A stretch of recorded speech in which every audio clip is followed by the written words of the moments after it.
എല്ലാ സഹോദരങ്ങൾക്കും നമ്മുടെ യൂട്യൂബ് ചാനലിലേക്ക് സ്വാഗതം. അപ്പോൾ ഈ ഒരു വീഡിയോ എന്താണെന്ന് വെച്ചാൽ, നമ്മുടെ കൊല്ലം സുധിയുടെ വൈഫ് ഉണ്ടല്ലോ, രേണു സുധി എന്ന് പറയുന്ന പെൺകുട്ടി. അപ്പോൾ അവരുടെ ചില വീഡിയോകൾ ഇപ്പോൾ വൈറലായിട്ടുണ്ട്. ശരിക്കും പറയുകയാണെങ്കിൽ ഇപ്പോൾ രേണു ഒരു നെഗറ്റീവ് ഇമേജും കൊണ്ട് മുന്നോട്ട് പോയിക്കൊണ്ടിരിക്കുകയാണ്. ചിലരങ്ങനെയാണ്, പോസിറ്റീവ് അല്ലെങ്കിൽ നെഗറ്റീവ് രണ്ടിലേതെങ്കിലും ഒരെണ്ണം മതി. ആളുകളുടെ മുന്നിൽ ഫേമസ് ആവണം, അത്രയേ ഉള്ളൂ. അപ്പോൾ ഇവർ ചെയ്തിരിക്കുന്ന ഒരു കാര്യമെന്ന് വെച്ചാൽ, നമ്മൾ കണ്ടതാണ് ഇവരുടെ ചാന്ത് കുടഞ്ഞൊരു എന്നുള്ളൊരു ആ ഒരു റീൽസൊക്കെ നമ്മൾ കണ്ടിട്ടുണ്ടായിരുന്നു. ഡയലാമോ കണ്ടിട്ടുണ്ടായിരുന്നു. അങ്ങനെ അവർ റീൽസൊക്കെ ചെയ്തു അടിപൊളിയായിട്ട് വന്നുകൊണ്ടിരിക്കുന്നു. ഇതിൻ്റെ ഇടയിൽ കുറേ ഏറിലൊക്കെ കയറി. പിന്നെ അതിനുശേഷം നമ്മൾ കൺമണി എന്ന് പറയുന്ന ഒരു അടിപൊളി സീരീസ് കണ്ടിട്ടുണ്ടായിരുന്നു. പിന്നെ അങ്ങനെ പലതും ഇവർ ചെയ്ത പല തരത്തിലുള്ള ഷോർട്ട് ഫിലിം, അങ്ങനെയൊക്കെ പല കാര്യങ്ങളും വന്നിട്ടുണ്ട്. അപ്പോൾ ഇതിനെല്ലാത്തിനും പുറമെ എന്നെ ഞെട്ടിച്ച് കളഞ്ഞ ഒരു സംഭവം എന്താണെന്ന് വെച്ചാൽ, ഇവർ ഇനാഗ്രേഷന് പോയ ഒരു കാര്യം ഉണ്ടല്ലോ, അതെന്നെ ഞെട്ടിച്ചിട്ടൊന്നുമില്ല കേട്ടോ. സംഭവം അത് അവർക്ക് കൊളാബ് ചെയ്ത് കൊടുത്ത ഒരു ഡ്രസ്സായിരുന്നു. അതിങ്ങനെ ഒത്തിരി ഇറക്കത്തിലായിരുന്നു അതിൻ്റെ കഴുത്ത് കിടന്നത്. അവർക്ക് വേണമെങ്കിൽ അതൊരു ഷാളിട്ട് മറയ്ക്കായിരുന്നു, പക്ഷെ അവരതൊന്നും ചെയ്തില്ല. തലമുടി എടുത്തു വെച്ച് ഇങ്ങനെ വെച്ചുകൊണ്ടേയിരുന്നു. അപ്പോൾ അത് പക്ഷേ അവർ സ്വന്തമായിട്ട് മേടിച്ച ഡ്രസ്സൊന്നുമല്ല, അതൊരു കൊളാബ് ചെയ്ത എറണാകുളത്തോ മറ്റുള്ള ഒരാൾ അവർക്ക് വേണ്ടിയിട്ട് കൊടുത്ത ഒരു ഡ്രസ്സായിട്ടാണ് അവർ പറഞ്ഞത്. അപ്പോൾ ആ ഒരു ഡ്രസ്സൊന്നും അല്ല എന്നെ ഞെട്ടിച്ചത്. പിന്നീട് അവരുടെ ഒന്ന് രണ്ട് പിന്നെ ഇതുണ്ടല്ലോ, റീൽസൊക്കെ കണ്ടിട്ടുണ്ടായിരുന്നു. അപ്പോൾ അതിനകത്തൊക്കെ അവരുടെ ഉടുപ്പിൻ്റെയൊക്കെ കഴുത്തിൻ്റെ ഇറക്കമൊക്കെ ഇങ്ങ് ഒത്തിരി ഇങ്ങ് താഴേക്കൊക്കെയാണ്. അപ്പോൾ അതൊക്കെ പോട്ടെ, അതൊക്കെ സ്വാഭാവികമായിട്ടും ചിലപ്പോൾ കഴുത്തിറങ്ങിപ്പോയതായിരിക്കാം, അത് പോട്ടെ.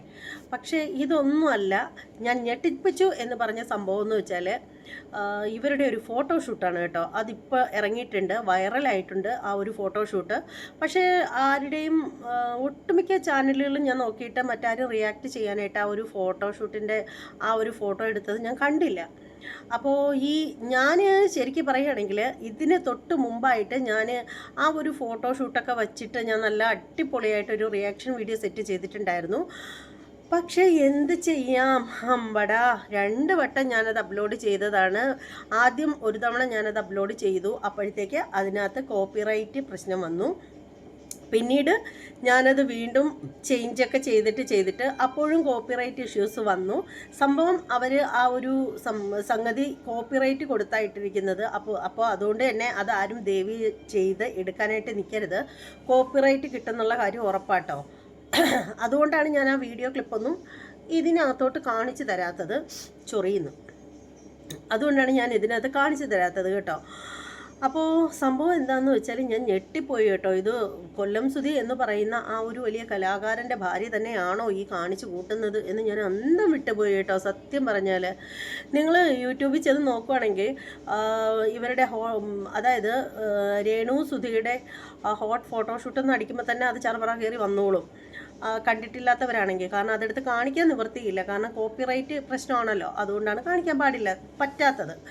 അപ്പോൾ സംഗതി എന്താണെന്ന് വെച്ചാൽ, ശരിക്കും ഞാൻ ഞെട്ടിപ്പോയത് എന്താണെന്ന് വെച്ചാൽ, നമ്മൾ നയൻതാരയൊക്കെ നിൽക്കുമല്ലോ, നയൻതാരയൊക്കെ നിൽക്കുന്ന തൊട്ട് നമ്മുടെ കൊല്ലം സുധിയുടെ ഭാര്യ നിൽക്കുന്നു. ഒന്ന് ഓർത്ത് നോക്കൂ. സംഭവം ഇത് കേൾക്കുമ്പോഴത്തേക്ക് നിങ്ങൾ വിചാരിക്കും ഇവർ ഈ ഡ്രസ്സ് ഇതിൻ്റെ തന്നെ ഒരുപാട് ഷോർട്ട് വീഡിയോകളൊക്കെ വന്നിട്ടുണ്ട്. അതിനകത്ത് വ്യക്തമായിട്ട് കാണിക്കുന്നുണ്ട് ഇവർ തന്നെ ഈ ഒരു ഡ്രസ്സ് കൊണ്ടുവന്ന് സ്റ്റിച്ച് ചെയ്യാൻ കൊടുക്കുന്നതും ഇത് ഇടുന്നതും മേക്കപ്പ് ചെയ്യുന്നത്, അതൊക്കെ അതിനകത്ത് കാണിക്കുന്നുണ്ട് കേട്ടോ.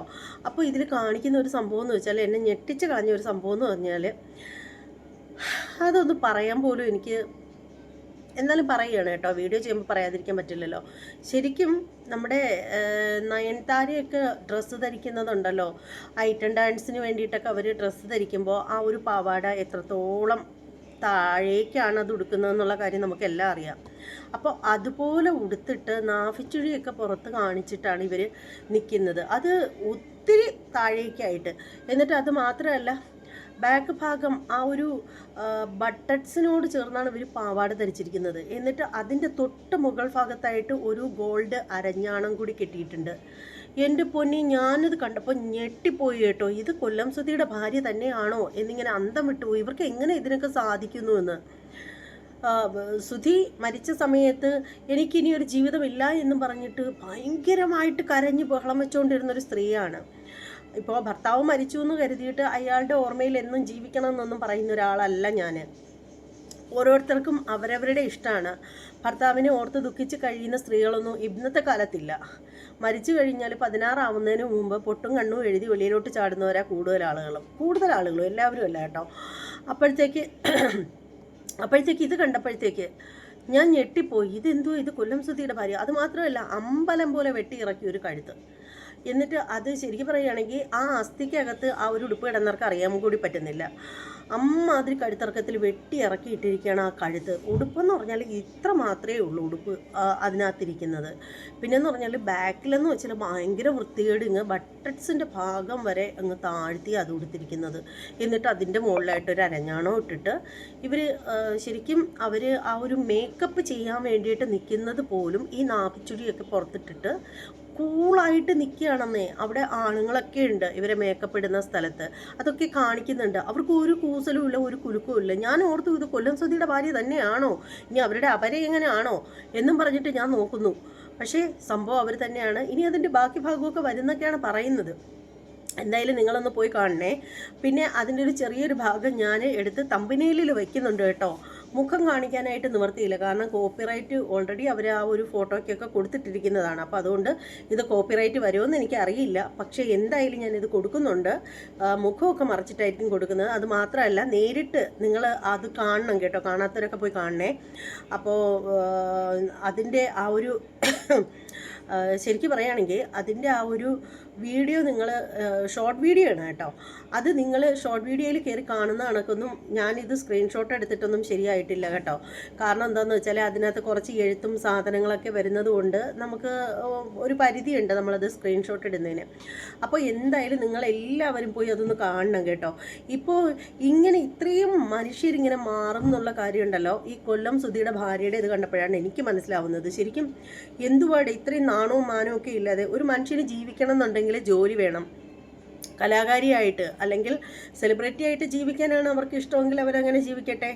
ഇപ്പോൾ സുധിയുടെ ഭാര്യയാണ് എന്നുള്ള ആ ഒരു ഇത് കൊണ്ടിട്ട്, അല്ലെങ്കിൽ മരിച്ചുപോയ അദ്ദേഹത്തിൻ്റെ ഭാര്യയാണെന്നുള്ള ആ ഒരു പേര് വെച്ചിട്ട് ഇവരുടെ ജീവിതം ഹോമിക്കണമെന്നൊന്നും പറയുന്നില്ല. പക്ഷേ ഇത് ശരിക്കും പറയുകയാണെങ്കിൽ കുറേ കഴിയുമ്പോഴത്തേക്ക് ഇവരെ പലരും ചൂഷണം ചെയ്യാൻ പോലും സാഹചര്യമുണ്ട്. കാരണം ഈ പലർക്കും പറ്റുന്ന അബദ്ധം എന്ന് വെച്ചാൽ അവർ പ്രശസ്തിയുടെ പിന്നാലെ പോവും. അപ്പോൾ മുന്നിൽ കാണുന്നതൊന്നും അവർക്കൊരു തടസ്സങ്ങളാവില്ല. അവരതൊന്നും മൈൻഡ് ചെയ്യാറുമില്ല. നല്ല നല്ല വാക്കുകളൊക്കെ കേട്ട് കഴിഞ്ഞാലും അതൊന്നും മൈൻഡ് ചെയ്യില്ല. കാരണം അവർക്ക് പ്രശസ്തിയാണ് അവർക്ക് എല്ലാത്തിനേക്കാളും പ്രധാനം. അപ്പോൾ അങ്ങനെ പോകുമ്പോൾ പിന്നീട് സംഭവിക്കുന്ന ആ ഒരു നെഗറ്റീവിനെ കുറിച്ച് അവർ ചിന്തിക്കത്തില്ല. അവരപ്പോൾ ചിന്തിക്കുന്ന ഒരു സംഭവം എന്ന് വെച്ചാൽ, ആളുകൾ കുറേ പറയുമായിരിക്കും, അവിടെ കിടന്ന് പറയട്ടെ, ഈ പറയുന്നവന്മാരും ആർക്കും ഒന്നും തല്ലിയിട്ടില്ലോ എന്നൊരു ചിന്ത മാത്രമേ അപ്പോഴവർക്കുണ്ടാവൂ. പക്ഷേ പോകെ ഈ പ്രസക്തി തേടി പോകുമ്പോഴത്തേക്ക് പല വിട്ടുവീഴ്ചകൾക്കും പലരും തയ്യാറാകേണ്ടി വരും എന്ന് ഇതുപോലെ അനുഭവമുള്ള പലരും വന്നിട്ട് ഈ ഹേമ കമ്മീഷൻ റിപ്പോർട്ടൊക്കെ വന്നതിൻ്റെ അടിസ്ഥാനത്തിൽ പറഞ്ഞതൊക്കെ നമ്മുടെയൊക്കെ ചെവി കൊണ്ട് നമ്മൾ കേട്ടിട്ടുള്ളൊരു സംഭവമാണ്. അഡ്ജസ്റ്റ് എന്ന് പറയുന്നൊരു വാക്കിനെ പറ്റി നമ്മളെല്ലാവരും കേട്ടിട്ടുള്ള ഒരു കാര്യമാണ്. അപ്പോൾ എന്ത് ചെയ്യണം എന്നറിയാതെ പകച്ചു നിൽക്കുന്ന ഒരു അവസ്ഥയിലേക്ക് പോവാതിരിക്കാൻ വേണ്ടിയിട്ടാണ് പറയുന്നത്. നല്ല നല്ല കഥാപാത്രങ്ങൾ വരുമ്പോൾ ഇവർക്ക് സെലിബ്രിറ്റി ആയിട്ട് തിളങ്ങണമെങ്കിൽ ഇവർ തിളങ്ങട്ടെ കിടന്ന്. ഇവർക്ക് നല്ല നല്ല കാര്യങ്ങൾ വരുമ്പോൾ ഇവർക്ക് ചെയ്തുകൂടെ? മോഡലിംഗ് ഒക്കെ നല്ലതാണ്. എന്തോ ഒരു നല്ല രീതിയിൽ മോഡലിംഗ് ചെയ്യുന്നവരുണ്ട്, വളരെ മാന്യമായ രീതിയിൽ മോഡലിംഗ് ചെയ്യുന്നവരുണ്ടല്ലോ. ഇങ്ങനെ ഈ ചന്തിയുടെ വെട്ടൊക്കെ കാണിച്ചുകൊണ്ട് മോഡൽ ചെയ്യേണ്ട വല്ല കാര്യമുണ്ടോ? എന്തായാലും എനിക്കത് തീരെ ഇഷ്ടമായില്ല കണ്ടിട്ട്. എന്തായാലും ആ ഒരു മരിച്ചുപോയ ആ ഒരു കലാകാരനുണ്ടല്ലോ, ആ ഒരു കൊല്ലം സുധി, അവരോടുള്ള സ്നേഹം കൊണ്ട് മാത്രമാണ് ഈ ഒരു സ്ത്രീയെ എല്ലാവരും ഇഷ്ടപ്പെടുന്നതിൻ്റെ കാര്യമെന്ന് വെച്ചാൽ. അല്ലാതെ വെറും ഒരു സാധാരണ രേണു എന്ന് പറഞ്ഞ ഒരു പെൺകുട്ടിയെ ആരും അങ്ങനെ സ്നേഹിക്കത്തില്ല. അല്ലെങ്കിൽ അവർക്ക് അതിൻ്റേതായ രീതിയിൽ ഭയങ്കര സൗന്ദര്യം വേണം, അല്ലെങ്കിൽ മറ്റെന്തെങ്കിലും ക്വാളിഫിക്കേഷൻ വേണം. ഇത് ഒന്നുമില്ലാതെ ഒരു സാധാരണ ഒരു പെൺകുട്ടിയായ ഒരു രേണുവിനെ ഇത്രയേറെ ആളുകൾ ഇഷ്ടപ്പെടുന്നുണ്ടെങ്കിൽ അത് ആ വലിയ കലാകാരൻ്റെ ഭാര്യയാണ് എന്നുള്ള ആ ഒരു ഇതുകൊണ്ട്, ആ ഒരു ലേബിൾ കൊണ്ട് മാത്രമാണ്. അപ്പോൾ അതിനിങ്ങനെ കളങ്കമേൽപ്പിക്കുകയും ആ ഒരു മനുഷ്യനെ നാണം കെടുത്തുകയും ചെയ്യുന്ന രീതിയിൽ എന്തിനാ നിങ്ങളിങ്ങനെയൊക്കെ കാട്ടിക്കൂട്ടുന്നത്? എനിക്കറിയില്ല. ഞാനിപ്പോൾ ഇങ്ങനെ പറയുമ്പോഴത്തേക്ക് ഇവർ എനിക്കെതിരെ വേണമെങ്കിൽ പറയും, എടി എന്നാൽ നീ കൊണ്ട് തരുമോ എന്നൊക്കെ വേണമെങ്കിൽ ഇവർ ചോദിക്കും. കാരണം നമ്മൾ പലപ്പോഴും കേട്ടതാണ് ഇവർ പറയുന്ന ചില ഡയലോഗുകളൊക്കെ. എന്നെ കുറ്റം പറയുന്ന അവന്മാരിങ്ങ് കൊണ്ടു തരുമോ? അവളുമാർ കൊണ്ടുതരും എന്നൊക്കെ പറഞ്ഞിട്ട് ഇവർ ഡയലോഗ് അടിക്കുന്നതൊക്കെ നമ്മൾ കണ്ടതാണ്. പക്ഷേ എല്ലാം ഓവറാക്കി കഴിഞ്ഞാൽ ഭയങ്കര ബോറായിരിക്കും കേട്ടോ. പലരും ഇതുപോലുള്ള വീഡിയോകളും എല്ലാം ചെയ്യുന്നുണ്ട്, ഇല്ലെന്നൊന്നും പറയുന്നില്ല. പലരും ചെയ്യുന്നുണ്ട്. തമന്ന ചെയ്യുന്നുണ്ട്, നയൻതാര ചെയ്യുന്നുണ്ട്, അൻസിക ചെയ്യുന്നുണ്ട്. സോറി, അൻസികയല്ല, എന്തുവാ കുട്ടിയുടെ പേര് മറന്നുപോയി കേട്ടോ. അപ്പോൾ ഇങ്ങനെ പലരും ചെയ്യുന്നുണ്ട്. പക്ഷേ കൊല്ലം സുധയുടെ ഭാര്യ എന്ന് പറയുന്ന രേണുവിനെ കുറിച്ചിട്ട് ഓർക്കുമ്പോൾ അദ്ദേഹം മരിച്ച സമയത്തിന് കിടന്ന് കരഞ്ഞ് നിലവിളിച്ച് അദ്ദേഹത്തിൻ്റെ ബ്ലഡിൻ്റെയൊക്കെ ആ ഒരു സ്മെല്ലെടുത്തിട്ട് പെർഫ്യൂമാക്കി കൊണ്ടു നടന്ന, മറ്റുള്ളവരുടെ കണ്ണിൽ പൊടിയിടാൻ വേണ്ടിയിട്ടാണോ എന്ന് പോലും മറ്റുള്ളവർക്ക് സംശയം തോന്നത്തക്ക രീതിയിലാണ് ഇപ്പോൾ രേണുവിൻ്റെ ആ ഒരു പോക്കെന്ന് പറയുന്നത്. എന്തായാലും ഞാൻ എൻ്റെ അഭിപ്രായങ്ങളാണ് ഞാൻ ഈ ഒരു വീഡിയോയിലൂടെ വന്ന് പറയുന്നത്. നിങ്ങൾക്ക് ഞാൻ പറയുന്നത് തെറ്റായിട്ടാണോ തോന്നുന്നതെങ്കിൽ നിങ്ങൾ വന്ന് കമൻറ്റ് ചെയ്തോളൂ. അതുപോലെ തന്നെ നിങ്ങൾ എന്താണ് ഈ ഒരു വീഡിയോ കണ്ടിട്ട് നിങ്ങളുടെ അഭിപ്രായം എന്താണെന്ന് വെച്ചാൽ നിങ്ങൾ തീർച്ചയായും കമൻറ്റ് ചെയ്തേക്കണം. ഇനി ഇതുപോലെ മറ്റൊരു വീഡിയോയുമായിട്ട് വരാം. അതുവരെ എല്ലാവർക്കും ബൈ.